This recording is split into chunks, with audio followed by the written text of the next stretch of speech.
시편 33편 10절에서 12절까지인데 같이 봉독해 올리겠습니다. 10절입니다.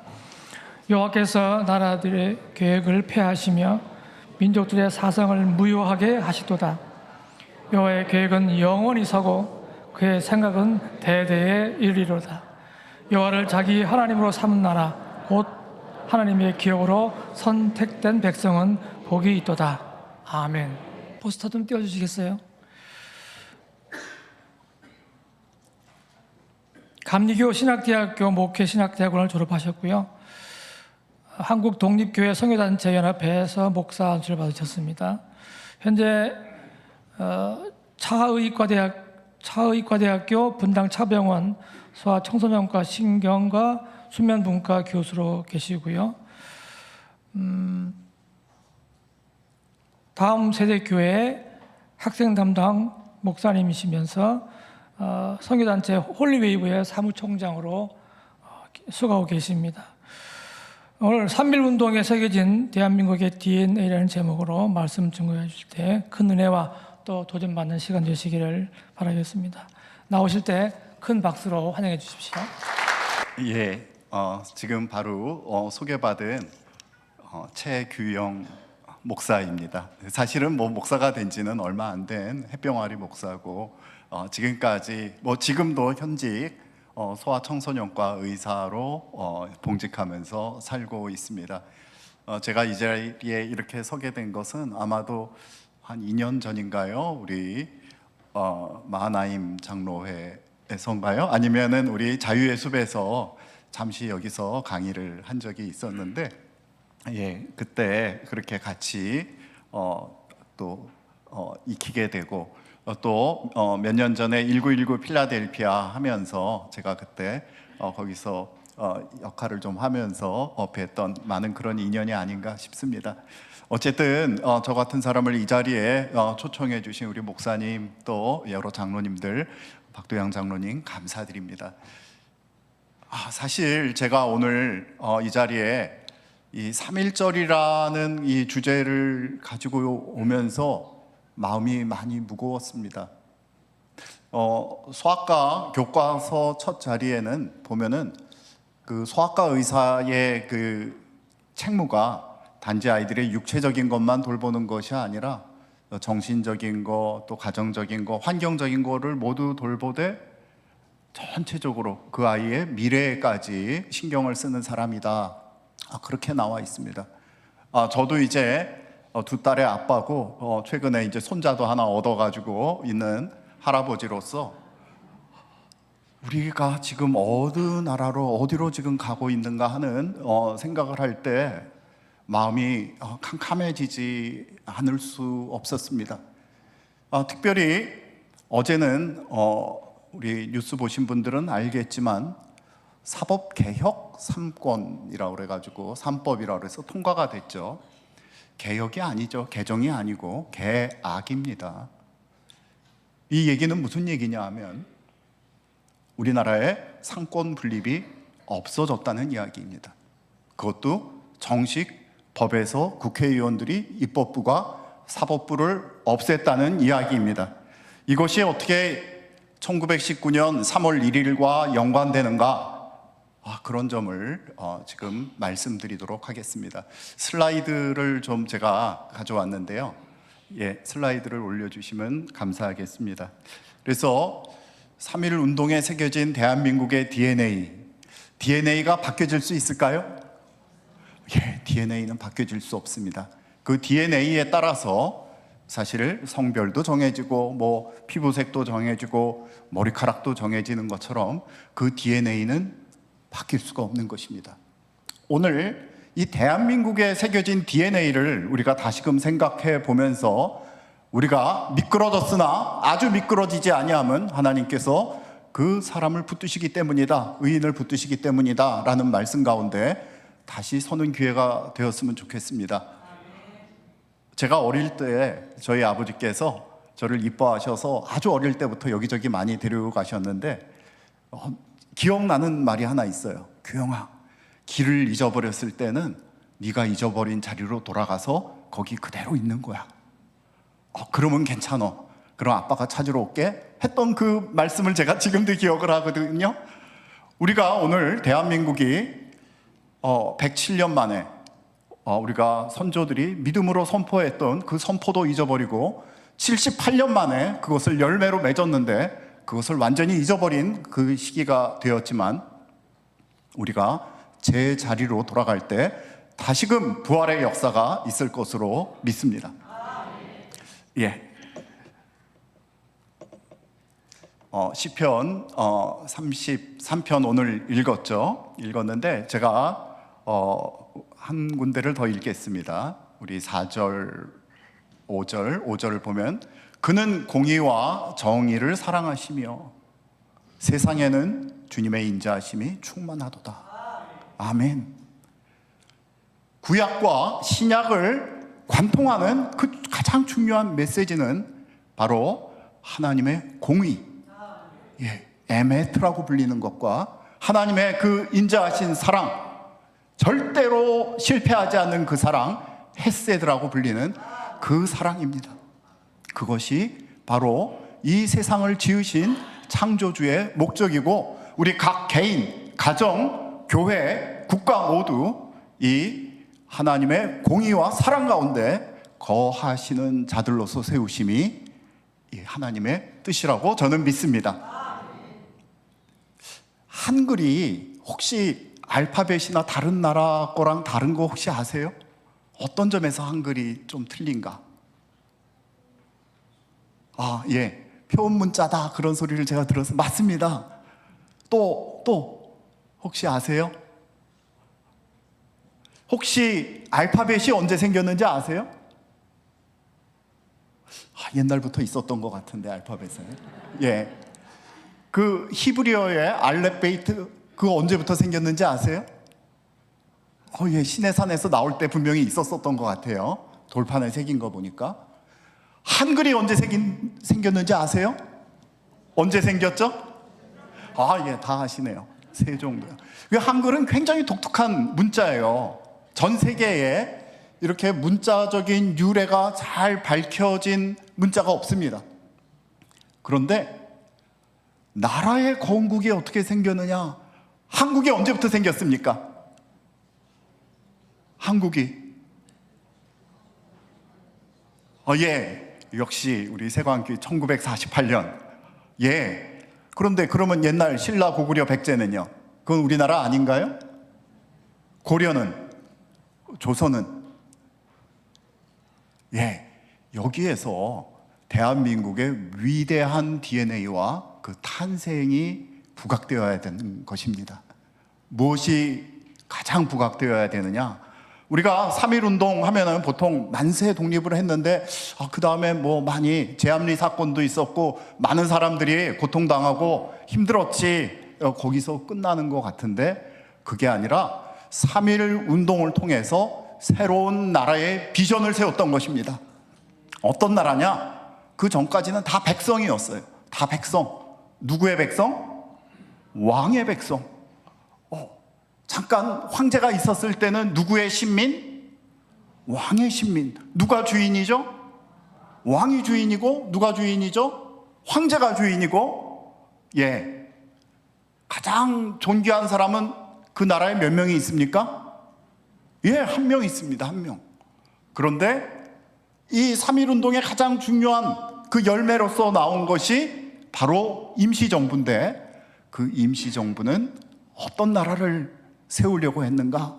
바로 하나님의 공의와 정의가 가득한 나라, 그리고 하나님의 헤세드, 그 인자하심이 충만한 나라를 만들려고 그것을 어디다 심었느냐? 헌장 속에, 헌법 속에 심었던 것입니다. 그 역사가 우리나라처럼 분명하게 어떻게 이 나라의 목적이 이런 건지에 대해서 알려진 나라가 별로 없어요. 다 옛날부터 있었던 나라. 영국도 옛날부터 잉글랜드 스코틀랜드 해가지고 싸우고 어쩌고 하다가 이렇게 왔지.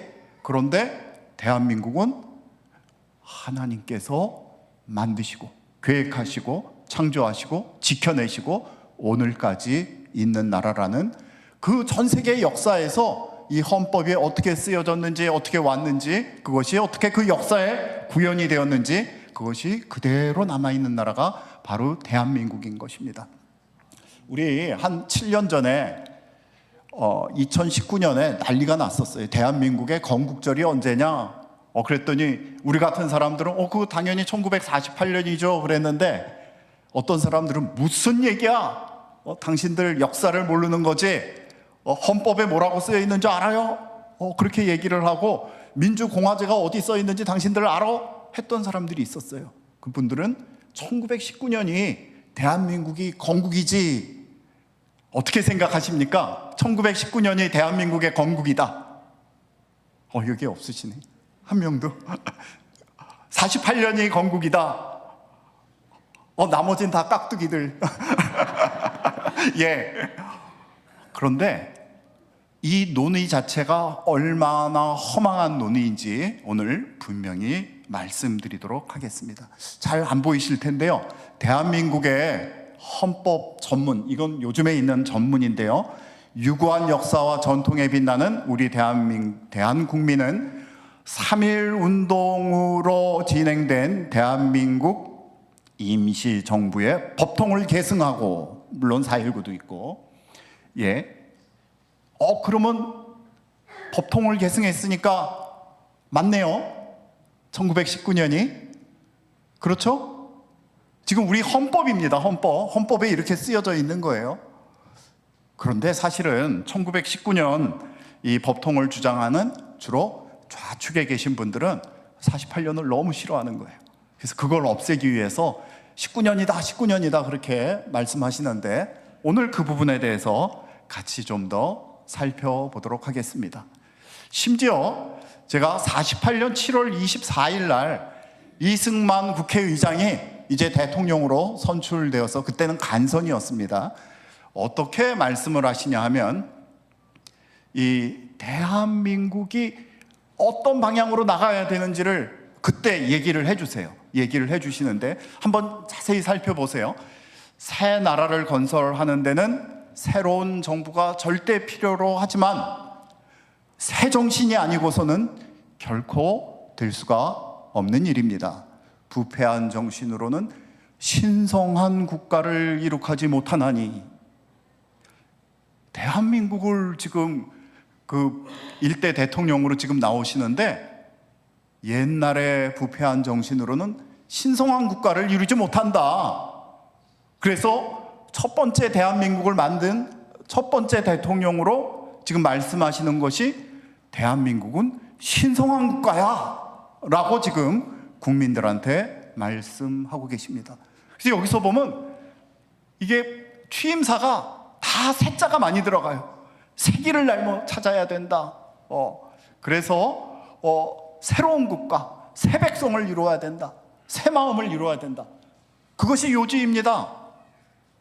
그러면 도대체 이승만 박사가, 국회의장께서, 이제 대통령이 되신 분께서 얘기하는 새 정신, 새 길, 새 마음, 새로운 나라는 도대체 무슨 나라냐? 이제 시작하는 나라가, 우리가 관심을 가져볼 수 있겠죠. 그렇죠? 예. 그런데 더 놀라운 거는, 그렇게 뜻하시 이제 취임하시면서 뭐라고 쓰셨냐면 대한민국 30년 그렇게 쓰신 거예요. 1948년에 대한민국 30년. 그럼 어쩌습니까? 이승만 대통령은 대한민국이 언제 시작됐다라고 지금 주장하고 계신 거예요? 예, 1919년에 시작되었다. 그만큼 1919년이 중요하다. 그걸 얘기하신 거예요. 그럼 우리가 지금 잘못 알고 있었나? 나라는 이게 영토도 있고 국가도, 이 국민도 있고 주권도 있어야 되는데 그때 주권이 없지 않았나요? 그렇죠. 그런데 왜 이렇게 그걸 모르실 리가 없는 이 대통령께서 왜 대한민국 30년이라고 쓸 만큼 이 3.1절이 중요했는가라는 것을 오늘 말씀드리려고 합니다. 그래서 초반에 제가 국가 DNA에 대해서 말씀드렸는데, 국가 DNA라는 것은 그 나라의 기원이 되는 사상, 헌법적 가치, 그리고 국민들이 공유하는 우리나라는 이런 기억이 있지라고 하는 바로 그것입니다. 그것이 어디에 들어있느냐? 건국 초기의 헌법, 그 헌장들에 들어있죠. 거기 보면 우리나라는 전체 왕정이야 그런 것도 들어있기도 하고, 아니면 자유민주주의 공화정이야 그런 것도 들어있기도 하고, 우리는 가치관이 뭐야, 그리고 그 목표, 우리 국가는 왜 도대체 생겨났으며 무엇을 위해서 일하는 국가인가라는 것이 헌법에 명확하게 기록이 되어 있습니다. 오늘 그거를 살펴보면서 우리가 오늘 무엇을 잊어버리고 있는지를 다시 한번 보도록 하겠습니다. 왜 국가 DNA가 중요합니까? 이게 지금 정권이 바뀔 때마다 어떤 때는 뭐 중공에 가서 붙었다, 어떤 때는 옛날에는 미국에 가서 붙었다, 러시아에 가서 붙었다, 러시아 공관에 숨었다가, 그러면 되겠나요? 일관성이 있어야 되죠. 일관성이 있는 목표를 따라가는 것, 그것이 바로 헌법에 들어가 있는 것입니다. 그리고 여러 가지 계층 간에 뭐 사회적으로 갈등이 많았어도 원래 우리가 이런 것이 아니었지, 싸우는 게 아니었지, 우리가 원래 가려고 했던 길이 어딘가를 우리가 이 헌법을 통해서 다시금 생각해보고 찾아 나갈 수가 있는 것이죠. 만약 국가 DNA를 잊어버렸다, 그것은 그 정체성을 잊어버리는 것입니다. 제가 이제 병원에 있기 때문에 암세포란 무엇인가, 암세포도 정상세포랑 뭐 별로 다를 게 없는데 뭐냐 하면, 잘못된 세포가 나왔는데 정상적인 것이라면 스스로 전체를 위해서 사멸되고 전체를 보호하는 과정으로 가야 되겠는데, 쥐만 살겠다고 계속 사는 거예요. 끊임없이 증식을 합니다. 끊임없이 증식을 해요. DNA가 변형되었을 때, 그게 암세포인 거예요. 잘못된 게 있으면 자정작용이 있어야 되죠.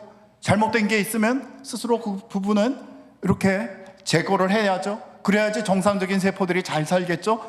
그런데 그것이 되지 않는 것, 그게 바로 암에 걸린 사람들의 특징인 것입니다. 그래서 국가적인 DNA가 변동이 되었을 때, 변질이 되었을 때는 국가가 그 원래 세워진 설립 목적, 그런 것을 잊어버리게 되고 다른 방향으로 왜곡되게 되는 것이죠. 그리고 결국에는 그 선조들이 세웠던 정통성마저도 다 잊어버리게 되는 것이죠.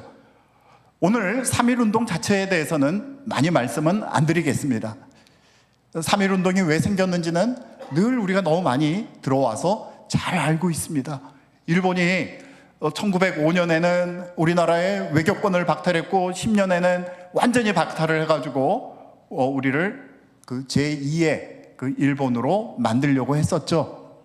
여러 가지 통제를 하고 억압을 하고 한국말도 못 쓰게 하고 민족 정체성을 완전히 말살시킴으로써 제2의 똑같은 내선 일치의 국가를 만들려고 했었습니다.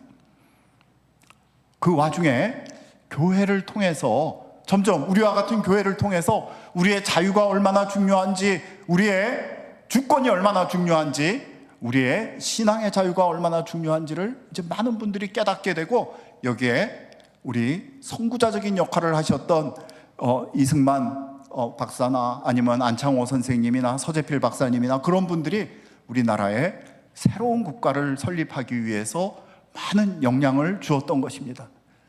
그 와중에 정말 중요한 계기가 있었는데 3.1 운동은 국내적인 사건이 아니에요. 그 당시 이제 1918년에 1차 세계대전이 이제 끝나면서 전 세계에 이제 식민지들을 어떻게 처리를 해야 되는가, 그 논의가 한참 있었습니다. 그게 우리가 잘 아는 파리 강화회의, 파리 평화회담입니다. 그래서 그 당시에 이제 이 패전국하고 승전국하고 협상을 하는데 어떤 일을 이제 벌이게 되느냐, 그 당시에 미국은 원래 고립주의라고 해가지고 전 세계 정치에 그렇게 나서고 싶어 하지 않았어요. 야, 너희 우리 아메리카 대륙을 건드리지 마. 우리도 유럽에 대해서 별로 상관하지 않을게. 그러다가 전쟁에 참여해야 됩니다. 해야 됩니다. 겨우겨우 끌려와가지고 미국 때문에 이제 그 승전을 하게 됐어요. 영국, 프랑스 그런 나라들이. 패전국은 그 당시에 독일과 헝가리 제국, 오스트리아, 헝가리 제국 그런 나라들이었습니다. 그래가지고 그때 그 우드로 윌슨 대통령이 이거 보니까 안 되겠다, 이런 질서를 계속 가져가서는 또 전쟁이 일어나고 힘들어질 테니까 우리 모든 약소 민족들도 자기네가 원하는 그런 나라를 세울 수 있다라고 주창한 것이 민족 자결주의라는 대원칙이었습니다.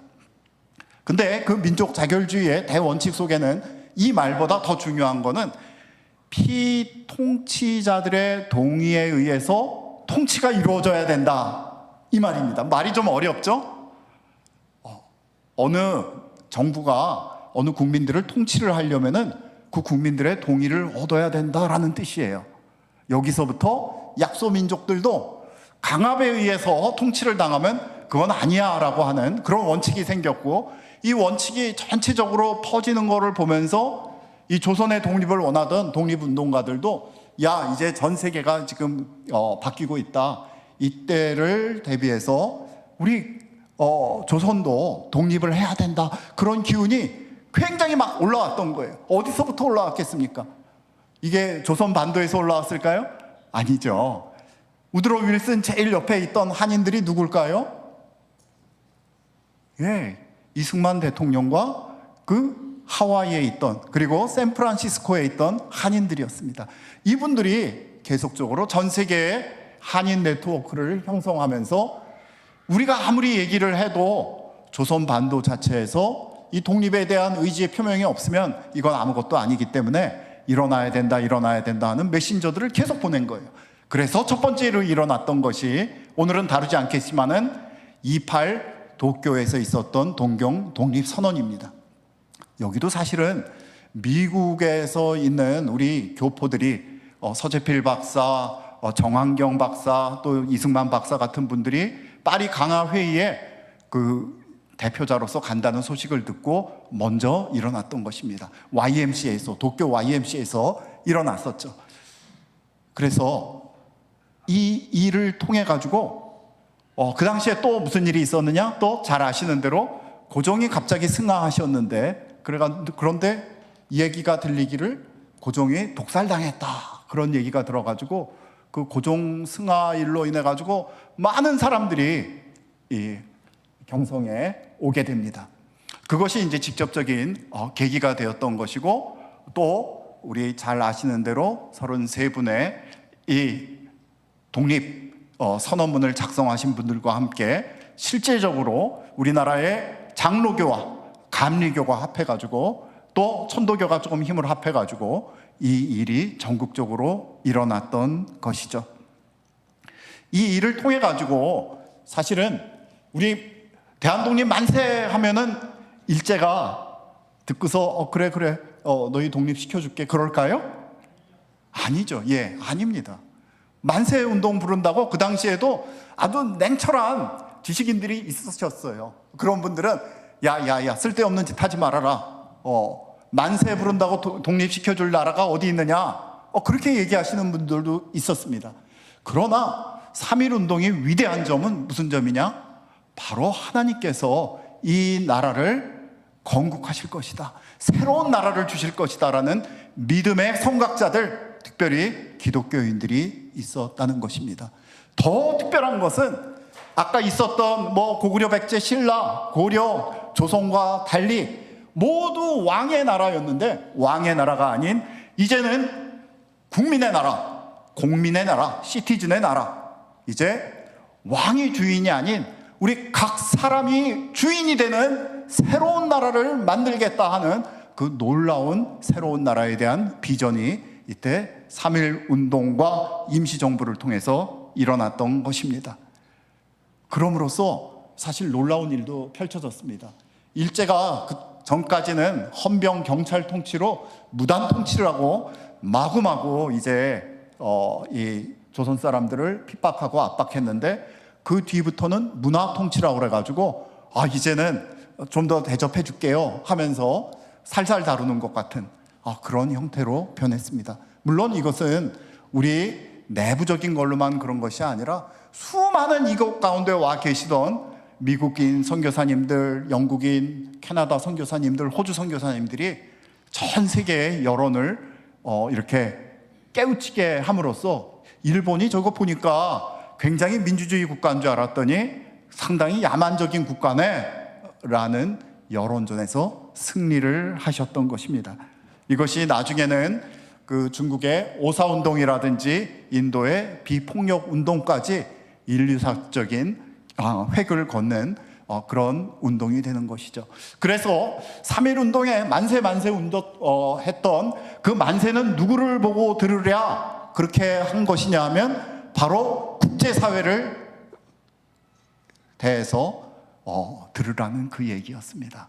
만세 소리는 일본 사람 물론 들어야 되고 이 한국 내부에 있는 조선 사람들에게도 한 것이었지만 구체적으로는 특별히 우드로 윌슨 대통령 국제연합이 듣고 우리를 정당한 국가로서 인정을 하라 그 의미입니다. 그래서 이 바로 임시정부 운동이 시작이 되는데요. 그 임시정부를 통해서 우리는 법적으로 정당한 그야말로 그 피지배층의 지지를 받는 그러한 정당한 단체이다. 우리는 동의를 받았다. 통치는 피통치자들의 동의에 근거해야 한다는 우드로 윌슨의 그 민족 자결주의에 명확하게 맞았던 것입니다. 그리고 위대한 것은 바로 이때 드디어 문명 국가로서의 가장 중요한 민주공화정을 우리 국가의 DNA로 심었다는 점입니다. 그 점을 이렇게 말씀드리도록 하겠습니다. 이 임시헌장은요 1919년 4월 11일 날 상해에서 제정이 되었습니다. 그게 전문이 남아 있어요.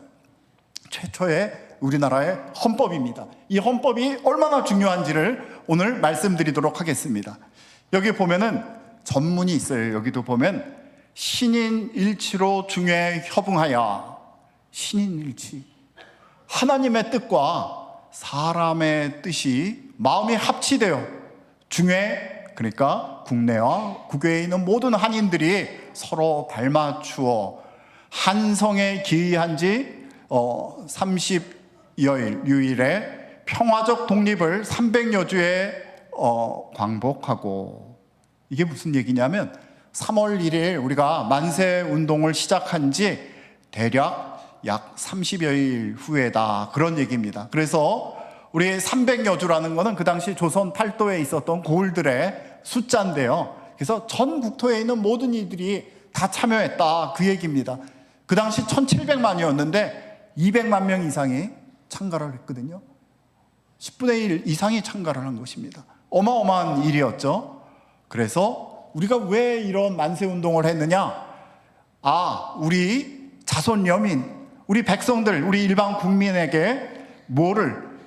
한국 완전한 자주 독립의 복리로 이를 세전키 위함이다. 세세에 전하기 위함이다. 무엇을?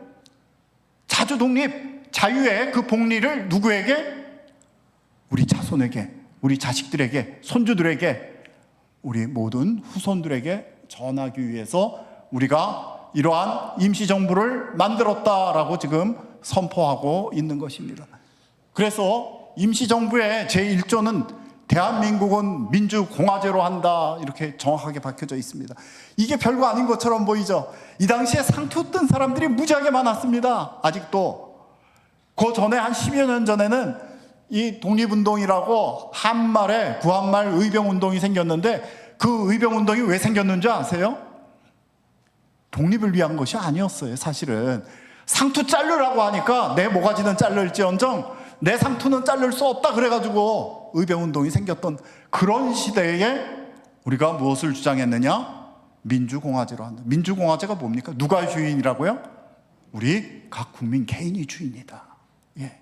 우리 그래서 한 10가지 10조로 되어 있는 그 우리 조항인데, 그거를 좀 자세히 살펴보겠습니다.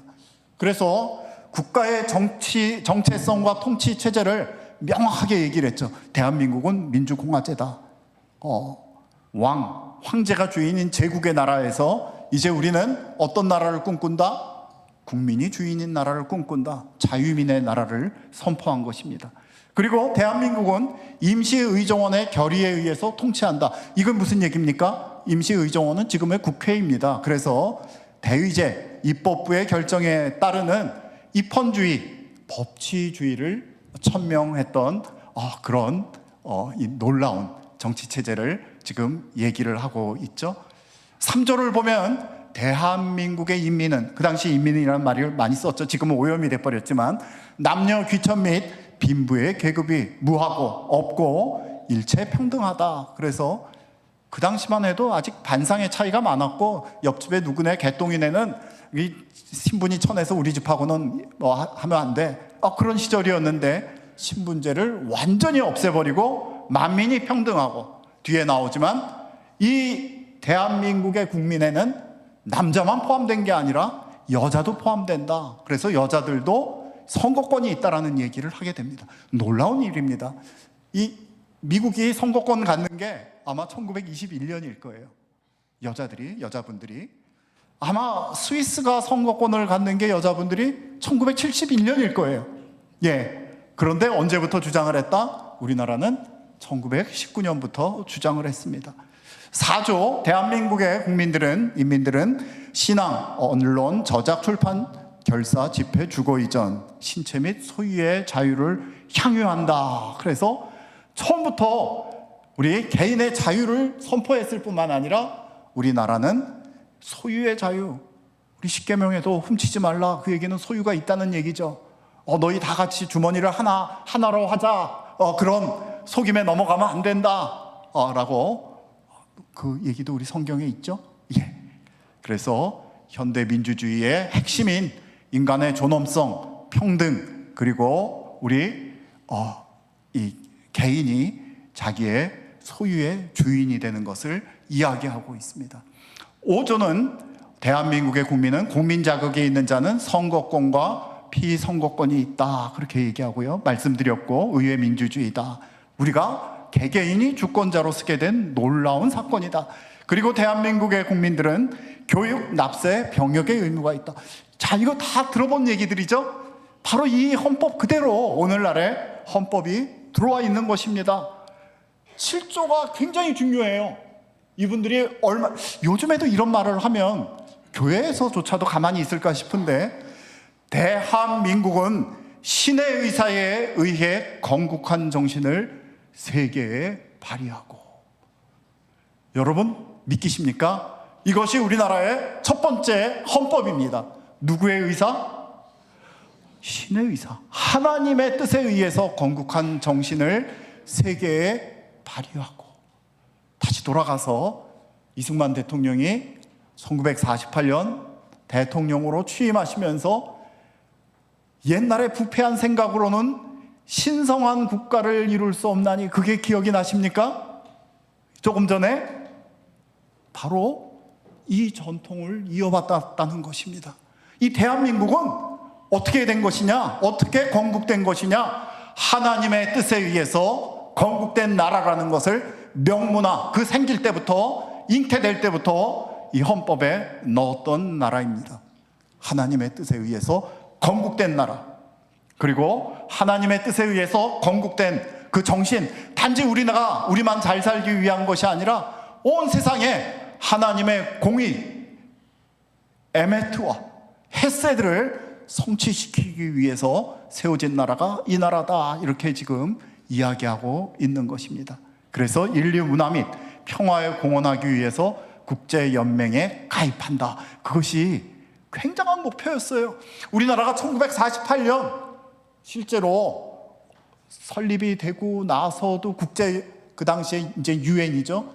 유엔에서 받아주지 않아가지고 얼마나 애를 먹었는지 모릅니다. 그것을 위해서 정말 그 당시에 파견되었던 장면 박사나 모윤숙 선생님이나 그런 분들이 완전히 굶으면서 기도했던 그 역사가 있습니다.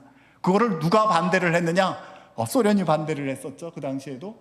그 다음에 요즘에 전쟁 중인 우크라이나가 열심히 반대를 했었죠. 그런데 하나님의 뜻 가운데 소련 그 대사가 필리버스터를 하다가 갑자기 목이 잠겨서 나오질 않아가지고 어디 가서 잠깐 쉬었다 오는 사이에 통과가 됐던 것입니다. 아멘, 아멘. 이게 하나님의 역사예요. 이 역사를 우리는 가지고 있는 놀라운 나라인 것입니다. 이것이 이 당시에 19년에 그렇게 노력했던 것이 48년에 하나님의 뜻 가운데 건국된 것입니다. 8절을 보면 좀 이상해요. 여기 보면 맨 처음에는 대한민국은 그 황실을 우대한다. 이거 보면은 그 당시에 어떻게 우리가 힘을 합해서 이 대한민국이라는 한국의 독립을 얻을 수 있을까 하는 고민이 엿보이는 장면입니다. 왕정 복고 세력과 민주공화제 세력이 힘을 합쳐가지고 이 새로운 나라를 만들어야지 했다가 이건 사실 그 뒤에 바로 없어져요. 이미 1919년 9월에 통합 임시정부 대한민국 정부의 헌법에서 사라지게 됩니다. 왜냐? 그 당시에 우리는 지금 많은 교과서들이 일제강점기라고 얘기를 하고 있죠. 진짜 강점기일까요? 여러분들 그 한일 제1 한일 의정서, 제2 한일 의정서를 보면은 강제가 아닙니다. 팔아먹은 거예요. 이게 역사적인 사실입니다. 누가 팔아먹었느냐? 고종이 팔아드셨죠. 그 왕족들이 황족이 돼서 다 팔아드셨죠. 그리고 일본의 그 천황족에 포함이 된 왕공족으로서 떵떵거리면서 잘 살게 됩니다. 그 영친왕이라든지 그런 분들이 독립운동하기는커녕 수많은 일본의 밑에 대신들을 거느리고 유럽까지 피라미드까지 가서 관람하던, 유럽에 가서 춤추고 했던 그 모든 사진들이 남아 있어요. 그래서 사실은 이분들이 참여하지를 않았던 것입니다. 나라는 외부에서 망가지는 것이 아니라 반드시 그 내부의 적에 의해서 무너진다는 역사적인 교훈입니다. 근데 이제 우리 독립 세력들이 봤더니 이 사람들이 참여를 안 하는 거예요. 그리고 잘 사는 거예요. 그러니까 없애버렸죠. 결국 대한민국의 DNA는 어떤 특정한 혈통이 아닌 국민이 주권이 되는, 국민들이 뽑아서 국민들이 뽑는 선거를 통해서 일어나는 그 나라가 대한민국의 적통 DNA인 것입니다. 구조를 보면은요, 생명형, 신체형, 공창제를 전부 폐지한다. 그 당시에 뭐가 있었냐면요, 생명형이 뭔가요? 사형제를 얘기합니다. 사형제. 신체형이 뭔가요? 주리를 트는 거를 얘기하는 거겠죠. 여기에 우리 이승만 대통령이 한성 감옥에 이승만 청년이 이렇게 갇혀 있을 때 이 일을 당했던 것이죠. 그리고 그 당시까지만 해도 공창제가 정식으로 있었습니다. 그것을 완전히 이제 없애버린 거죠. 그래서 이 얘기는 무엇인가? 바로 이 대한민국은 천부인권에 근거한 새로운 나라이다라는 그 DNA를 집어넣은 거예요. 그거는 가문이 어떻고 김 씨가 어떻고 뭐 최 씨가 어떻고 그런 것이 아니라, 거기서 오는 그 인권의 소중함이 아니라 누구나 모든 사람들은 하나님의 아들과 딸이다라는, 거기서부터 이것이 시작이 된 것입니다. 마지막으로 10번째를 보면은요, 10조도 중요합니다. 임시정부는 국토 회복 후 만 1년 내에 국회를 소집한다. 이게 왜 들어갔을까요? 이것이야말로 바로 임시정부는 임시정부다라는 것을 그대로 알려주는 법조항입니다. 이거를 가지고서 1919년 이 대한민국이 있었는데 그거를 아니라고 하는 자들은 다 이 임시정부를 부정하는 사람들이야 라고 외치는 사람들은 잘못된 것이죠. 이거를 안 보려고 하는 겁니다. 바로 이 조항에 따라 가지고 우리가 1948년 독립을 했을 때 바로 우리가 그 정부를 조직하기 전에 먼저 선거를 통해서 국회의원들을 재헌 국회를 소집하고 거기서부터 이제 새로운 나라를 만들어가게 되는 것이죠. 놀랍지 않습니까? 이런 이 대한민국의 이 임시 헌법은 완전히 하나님의 나라가 어떻게 세워져야 된다는 것을 그대로 선포하고 있습니다. 여기 보면은요, 선서문이라는 것도 있어요. 저렇게 빨갛게 네모나게 친 부분은 존경하고 열애하는 우리 2천만 동포 국민들이여, 이렇게 얘기를 합니다. 민국 원년, 이 말은 이승만 대통령이 계속 쓰시던 거예요.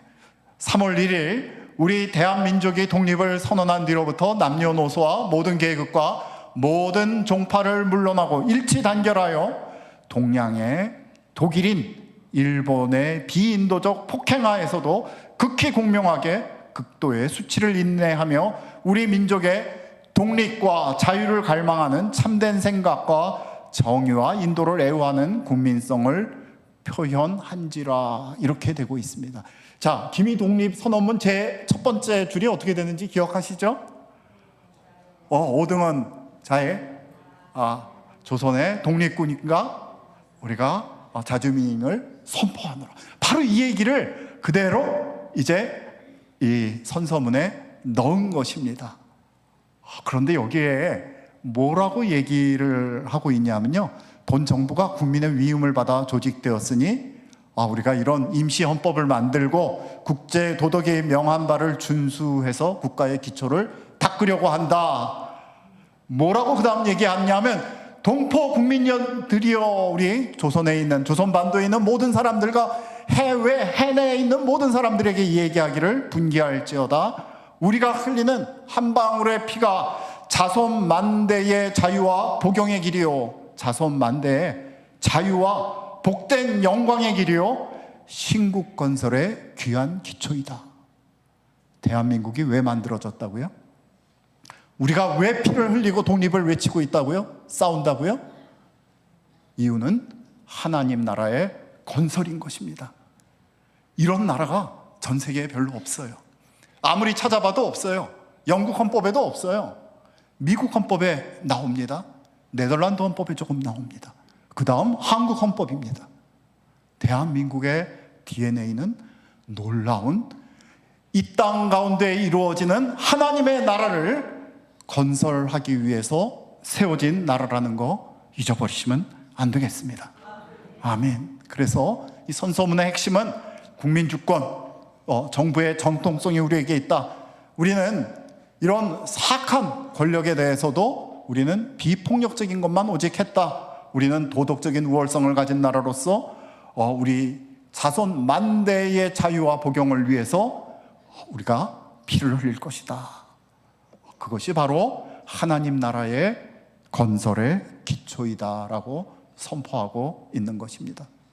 그래서 이 하나님의 나라, 이 대한민국은 무엇이 바탕이 된 것인가? 저기 있는 그림처럼 맨 아래에 있는 가장 기본적인 그 가치관에 뭐가 들어있느냐? 성경이 들어가 있는 거예요. 성경이 들어가 있고, 그 다음에 기독교의 가치관이 있고, 그 위에 바로 헌법이 있어서 바로 얘기하는 헌법 정신 그대로의 법칙, 그것을 이야기하고 있는 것입니다. 그것을 영어로는 rule of law라고 하고 있습니다. rule of law.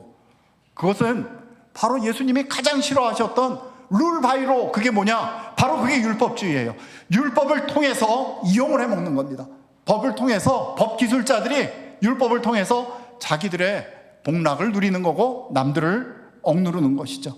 그렇지만 이 자유 대한민국의 기초는 성경에 의거한 에메트, 그 정의, 공의, 그리고 헤세드, 하나님의 자비에 의거해 있는 기독교 정신에 기초해서 세워진 나라인 것입니다. 아멘. 대한민국은 하나님 나라의 건설을 위해서 언제부터? 1919년부터 세워진 나라입니다. 그것이 누구의 뜻에 의해서? 신인일치 하나님의 뜻에 의해서 세워진 나라인 것입니다. 아멘. 그래서 이 대한민국은 단지 대한민국만, 우리만 먹고 잘 살고 우리만 배불리는 게 아니라 우리 주위에 있는 모든 야만들을 꺾고, 그 당시는 일본의 야만을 꺾고, 이제 앞으로는 우리 주님께서 마련해 주시는 모든 기회 가운데 우리 주위에 있는 모든 야만을 꺾고 다시금 하나님의 나라 가운데 우뚝 서야 될 나라, 그 나라가 대한민국입니다. 그 대한민국은 누가 주인이 되어야 될까요? 반드시 교회가 주인이 되어야 되는 그 나라인 것입니다. 우리 1923년인가요? 20년이네요. 20년에 이승만 대통령께서 상하이 통합정부로 대통령으로 부임을 하시면서 그 옆에 안창호 선생님, 그리고 그 옆에 이동희 선생이 써 있습니다. 이동희 선생은 일찍이 기독교인으로 기독교에 헌신하였으나 볼세비키 혁명이 그 당시에 있는 다음에 우드로 윌슨의 민족 자결주의가 성공을 못했어요. 왜 성공을 못했느냐? 그 당시에 이 식민지 국가들을 다 해방을 시켜준다고 그랬는데 어디에 있는 식민지만 해방을 시켰냐 하면 패전국들의 식민지만 해방을 시켰던 것입니다. 그 패전국이 어디냐?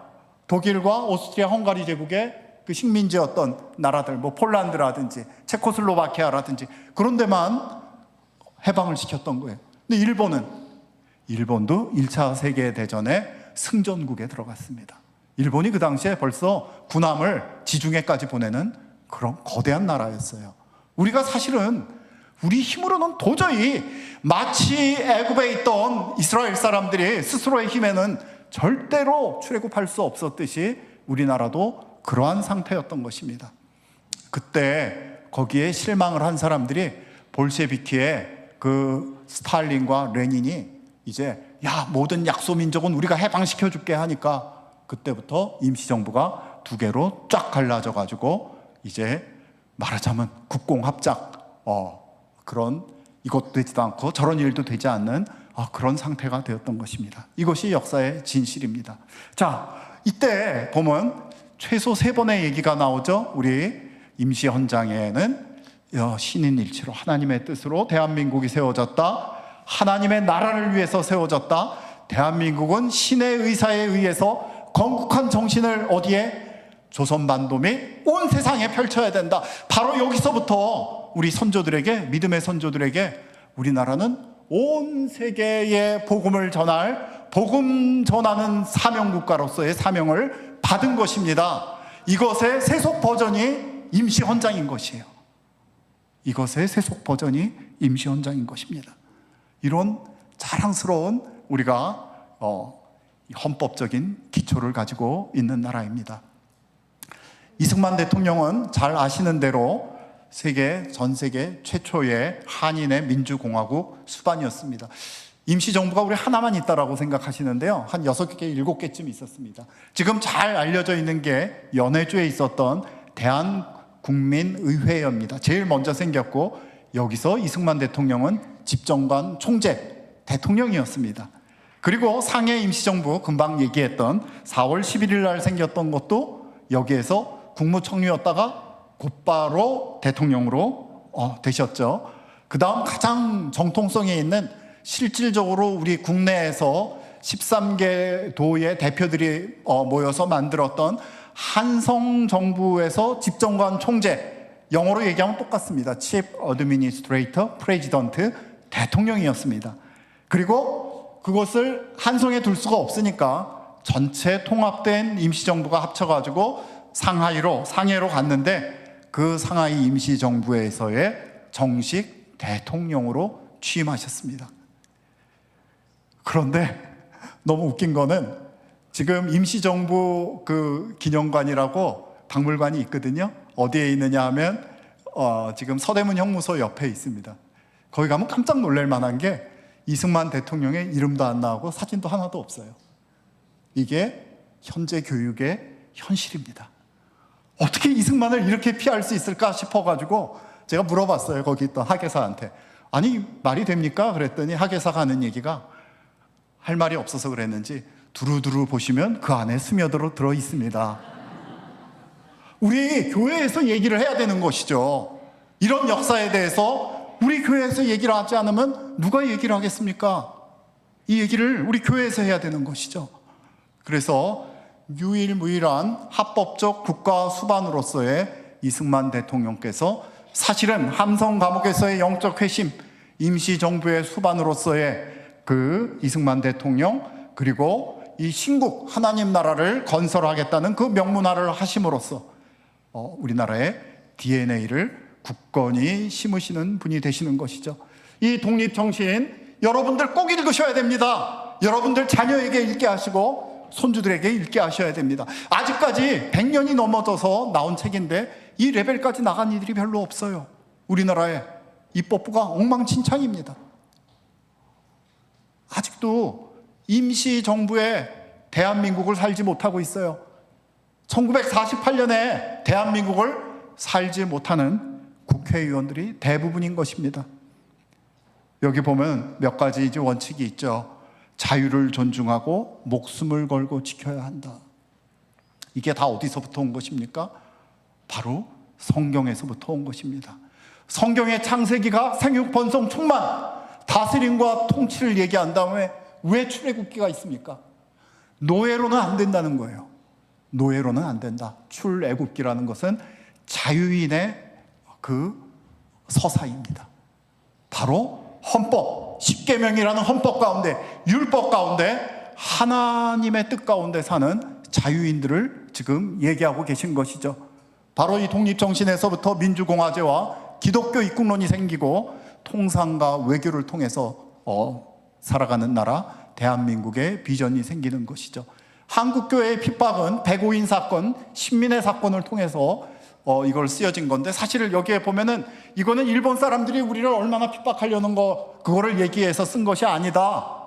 사실은 우리가 얼마나 잘하고 있는지, 이 한국의 교회가, 조선의 교회가 민주주의와 평등과 교육과 도덕적인 기상이 얼마나 위대한지를 알려주기 위해서 내가 이것을 썼다라고 이야기하고 있습니다. 이것을 회복해야 되는 것입니다.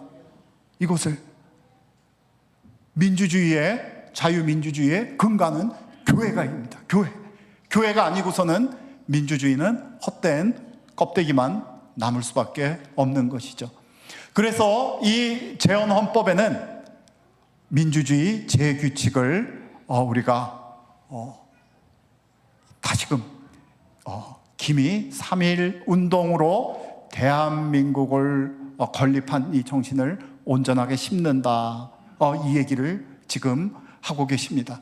그래서 재헌헌법에는 뭐라고, 저 당시는 국회의장이신데 뭐라고 말씀하시냐 하면, 개인의 신분상 자유와 생명, 그리고 이 재산을 보호하는 것, 국권, 국토를 수호하는 것이 이 헌법을 우리가 얼마나 소중히 함에 달려있다라고 지금 국회의장으로 서명을 하면서 지금 말씀하시는 것입니다.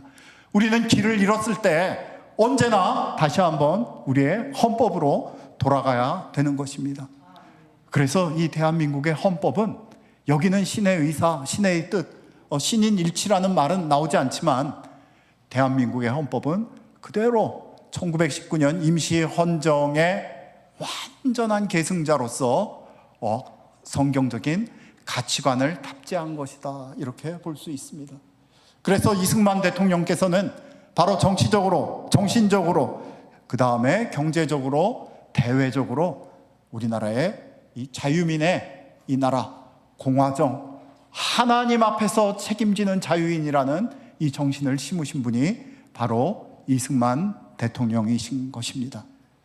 오늘날 그럼에도 불구하고 386 세대, 제 세대죠. 제 세대의 많은 이들은 북한도 우리나라의 똑같은 나라지라고 얘기를 합니다. 성경에도 DNA를 감별하는 법이 있죠. 뭘로 감별을 한다고 되어 있습니까? 열매로 그 DNA를 안다, 그렇게 얘기를 하고 있습니다. 자, 조선인민민주주의 공화국인지 잘 모르겠는데 제가 볼 때는 왕정인데 사회주의 헌법을 한번 보겠습니다. 이게 우리가 조금 전까지 봤던 1919년의 그 임시 헌장을 답습하고 있는지를 보도록 하겠습니다. 조선민주주의 인민공화국은 위대한 김일성 동지와 김정일 동지의 사상과 영도를 구현한 주체의 사회주의 조국이다. 그리고 김일성, 김정일은 민족의 태양이다. 조선민주주의 인민공화국 국무위원회 위원장은 국가를 대표하는 조선민주주의 인민공화국의 최고 영도자이다.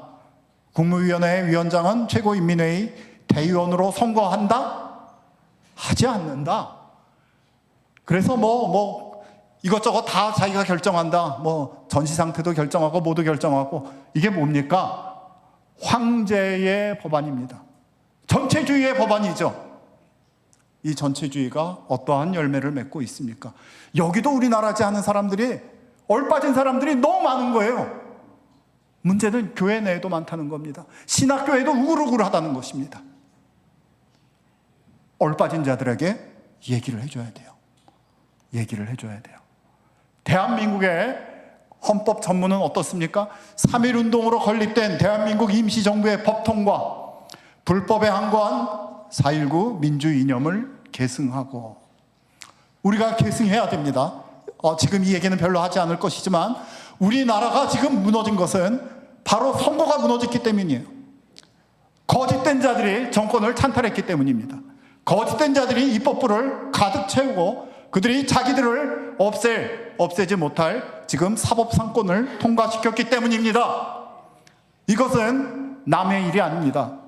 우리가 누려야 될, 반드시 누리고 외쳐야 될 이 자유민의 이 권리와 또 신앙의 자유를 반드시 억압할 것입니다. 그 본보기가 바로 우리 북쪽에 있지 않습니까?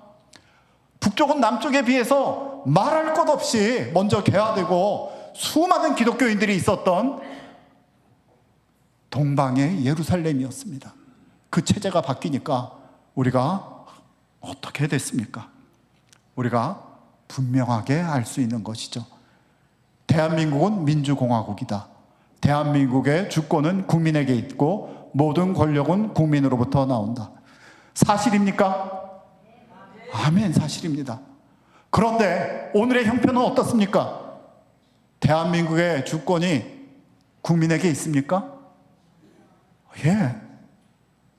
선거관리위원회에 있는 것 같은데. 투표하는 사람이 틀리고 개표하는 사람이 틀린데 어떻게 벽돌 같은 빳빳한 종이들이 투표할 때도 없었고 개표장에도 없었는데 재검표할 때 그렇게 나온단 말입니까?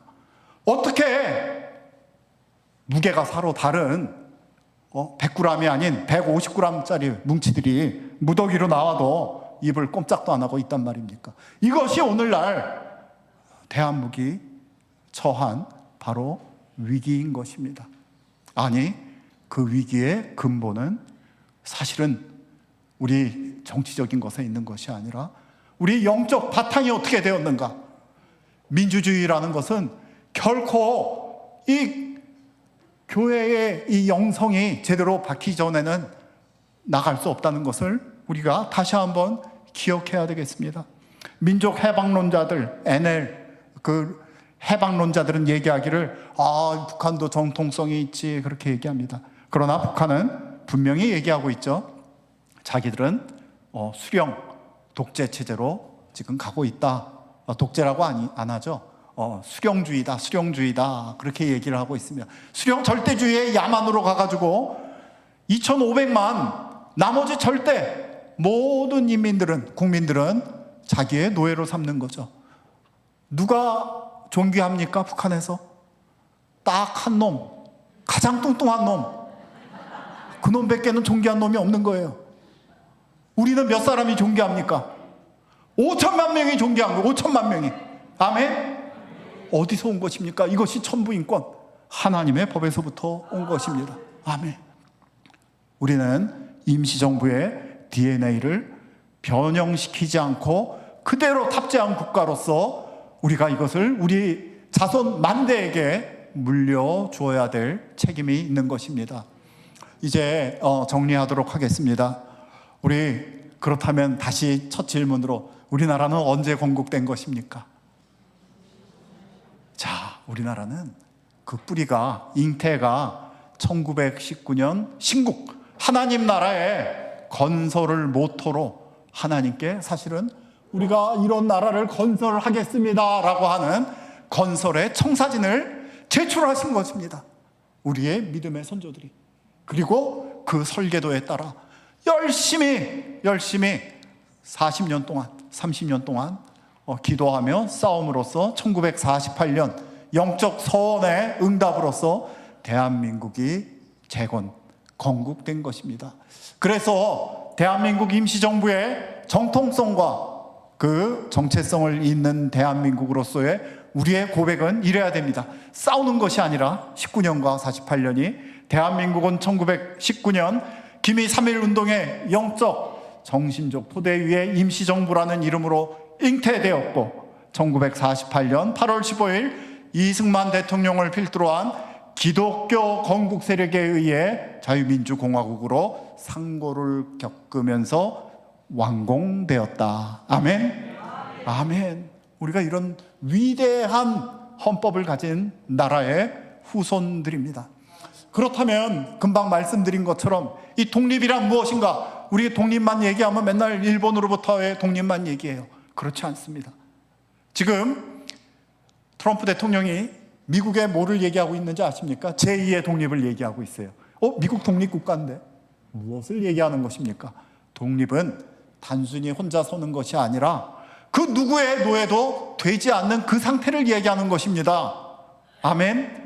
우리가 먼저 영적인 독립으로서 우리의 주체, 우리의 개인은 국가에서 보장해 주기 때문에 내가 존귀한 사람이 아니라 하나님께서 나를 존귀한 사람으로, 하나님의 아들로 지으셨기 때문에, 하나님의 딸로 지으셨기 때문에 우리가 존귀한 사람이다라는 그런 고백 가운데 있어야 되는 것입니다. 그리고 우리가 누가 저기 보지 않더라도, 감시하지 않더라도, 이 공산주의 국가들, 전체주의 국가들은 감시하는 사람을 감시해야 되고 그 사람을 또 감시하고 감시해야 되니까 막 온 군데가 다 감시 카메라로 있어야 되고 또 들어야 되고 또 들어야, 안 그러면 사람들이 다 딴짓하니까. 그런데 자유인은 무엇이냐? 우리는 이 내면에, 영혼 가운데 하나님의 법, 율법, 하나님의 에메트, 공의가 들어있는 사람들이기 때문에 우리가 누가 보지 않더라도 하나님 앞에 하나님의 아들과 딸로서 살아가는 것이죠. 아멘. 그래서 우리의 이 주권적 선택을 통해서 남들이 이래라 저래라 이렇게 살아, 너 더 이상 예배 드리지 마, 예배는 뭐 한 교회에 20명만 드려야 돼, 그렇게 살아가는 존재가 아니라 주권적인 선택에 의해서 우리가 하나님의 아들과 딸로 찬양은 마땅히 의인이 할 바로다 한 그 말씀처럼 우리가 하나님께 예배드리는 자, 예배드리는 교회, 국가로서의 모습으로 서야 하는 것입니다. 아멘. 그래서 자유민주주의는 결코 하나님을, 우리 주님을 자기 하나님으로 삼은 나라가 아니고서는 껍데기밖에 남을 수밖에 없어요. 그런데 우리나라는 어떤 나라라고요? 하나님의 기업으로 선택된 백성. 날 때부터 우리 헌법에 하나님을 우리의 하나님으로 삼은 나라인 것을, 여러분 아무리 어두운 때라도 이 일을 잊어버리시면 안 됩니다. 독립은 그러나 만세로서 이루어지는 것은 아닙니다. 선언으로서 이루어지지 않습니다. 우리의 자유인들의 끊임없는 경계와 투쟁으로만 이루어질 수 있는 것입니다. 금방도 말씀드렸던 시스템이 아주 건강해야 돼요. 전자투표 같은 거 하면 안 돼요. 수개표 해야 됩니다.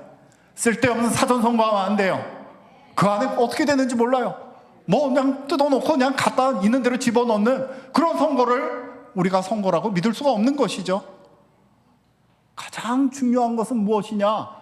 우리의 세대가, 우리의 다음 세대가, 우리 자손들이 우리의 자유가 어디서부터 왔는지, 우리나라가 어떻게 시작된 나라인지 그것을 잊어버리는 순간 마치 이스라엘이 가나안을 정복했다가 다시 바벨론의 포로가 되었듯이 우리도 똑같은 처지가 될 수 있다는 말입니다.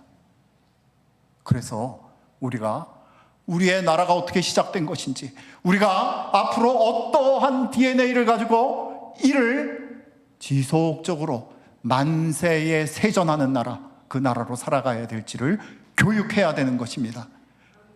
그래야지 권력은 항상 자기들이 더 많은 권력을 갖기 싶어하고 10년 아니라 20년, 30년, 100년까지도 자신들이 하겠다는 그 생각을 하는 것을 우리가 잘 알고 있습니다. 북한을 보면 잘 알고 있죠. 저 말도 안 되는 깡패 집단이 어떻게 70년 이상 나라를 유지하고 있는가, 그 잔악성을 우리가 알고 이 대한민국의 건국 사명, 만민에게 자유를 선포하는 것, 만민에게 갇혀진 자를 구해내는 것, 그 교회로서의 사명, 국가로서의 사명을 잊어버리면 안 되겠습니다. 어떻게 회복할 것입니까? 우리 몇 가지 질문을 해보겠습니다. 대한민국의 교회인 뿌리는 우리 임시헌장이 서약한 자손만대의 자유를 지키기 위해서 얼마나 깨어 있습니까? 나는 얼마나 깨어 있습니까? 주권이 국민에게 있다는 그 간단한 사실을 넘어서 주권이 하나님의 공의, 그 에메트 위에 서 있도록 우리는 얼마나 노력하며 살고 있습니까?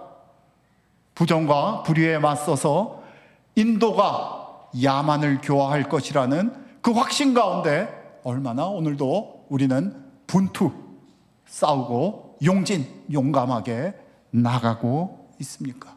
이 질문을 오늘 3.1절을 맞이해서 비록 다시금 바벨론 시대와 같은 시대를 살지만 이 안에 심겨진 DNA는 결코 그 누구도 꺾을 수 없음을 우리가 다시 한번 생각하며 이 시간을 마치고자 합니다. 시간이 좀 갔는데요. 네, 우리 잘 아시는 노래 중에 우리의 소원은 통일이라는 노래 아시죠? 잘 아시죠? 네, 그 노래가 첫 제목이 사실은 우리의 소원은 독립이었습니다. 그게 언제 나온지 아세요? 우리가 독립을 1945년에 했다라고 생각하는데 1947년에 제2회 독립의 날 기념 때 독립하기를 간절히 기원하면서 KBS 전신이었던 서울중앙방송국에서 발표했던 동요입니다. 우리 안석주 님이 작사하셨고 그 아드님이셨던 안병원 님께서 작곡을 하셨죠. 그 당시 서울음대 1학년을 다니면서 우리의 소원은 독립입니다. 아멘.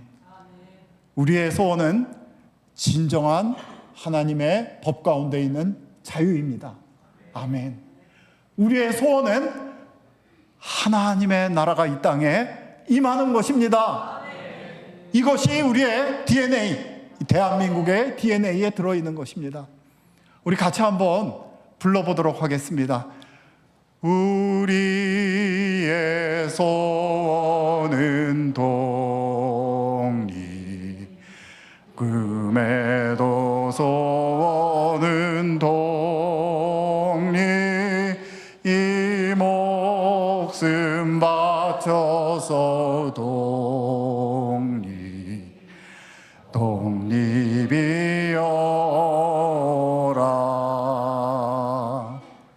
이결에 살리는 독립, 이 나라 살리는 독립,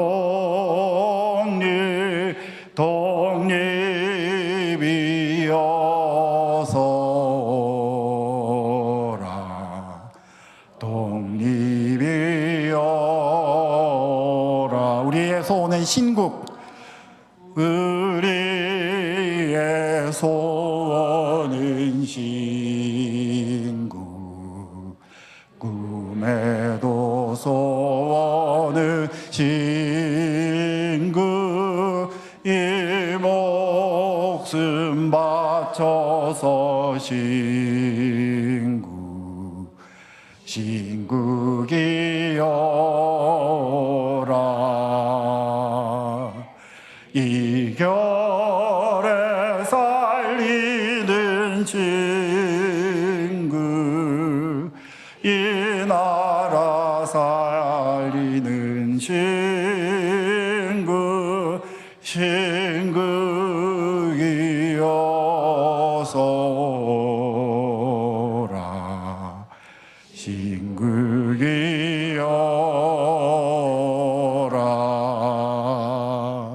아멘, 아멘. 기도하도록 하겠습니다. 하나님 아버지 감사합니다. 오늘 107주년을 맞는 이 거룩한 주일, 또 3.1절에 이 나라에 심어진 우리 주님께서 심겨준 DNA를 다시 한번 생각하며 기도하게 하시니 감사드리옵나이다. 아버지 하나님, 온전히 주님의 공의와 사랑으로 참으로 온 세계에 자유와 복음을 전하는 통일 대한민국으로 회복되게 하여 주시옵소서. 그 일의 중심에 우리 세강교회가 서도록, 그리고 우리 창원에 있는 모든 교회가 서도록, 대한민국의 교회가 다시금 회복되도록 은총 허락하여 주시옵소서. 이 놀라운 DNA를 온전히 우리 자손 만민들에게 세전하는 우리 모두 되게 허락하여 주시옵소서. 감사드리오며 예수님 이름으로 기도했습니다. 아멘.